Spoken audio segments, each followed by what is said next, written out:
My son is a straight-A student, and I would like him to quit school. I'm afraid of what he's not learning while he's getting an education. I'm afraid he's not learning that August is good for more than laying on the sofa and being glad he's not in school. I'm afraid he's not learning what 10 a.m. and 2 p.m. really feel like, smell like, taste like, when he's actually in his own body, his own mind, without the mind wound so tight that it might buzz.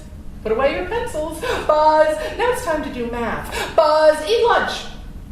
Well, what if I'm not hungry? We have to eat lunch now before the next lunch shift takes over this space.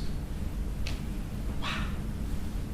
Where is the space to breathe and feel and discover? What would you like to learn right now? See, my son is a straight-A student, and I would love it if he decided to quit school. I'm afraid of what he's learning while he's trying to get an education, and not just because there might be guns at school or drugs at school or bad teachers or shabby books. I am afraid of what he's learning when things go right. That punishment for nonconformity is just, and that the rewards for a job well done must come from someone other than himself. Someone with a title, an authority, a credential to say that he is good or bad. I'm afraid of what he is learning when things are simply the way they are. That hierarchy is the way of the world, and we must submit to sorting by age and neighborhood and gender and numeric score and race. Whoa! Scratch that! Never by race. Say it with me. We do not educate children based on race in America. We do not educate children based on race in America. Close your eyes and say it with me. Say it until you believe it.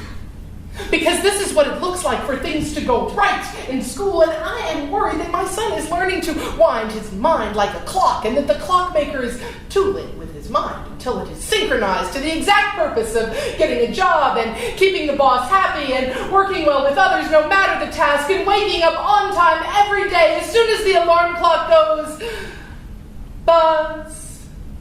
Put away your pencils.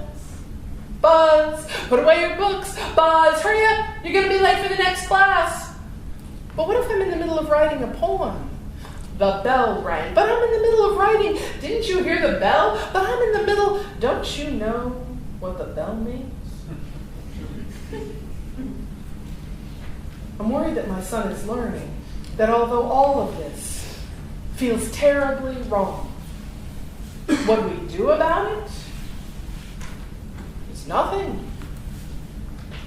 We've learned that it's easier, more rewarding to let someone else be in charge. See, my son is a straight-A student, and when his father said, learn without school, he's too lazy to remember to feed his dog and take out the trash, I just wanted to cry. And I thought about this story I heard once about a slave owner describing a slave's defiance at following instructions to do simple tasks, as though it proved that slave was inferior of intellect and will and needed a tight rein in order to become a functioning, contributing member of a slave household. I mean, look, I want my kid to take out the trash promptly and cheerfully like any other parent.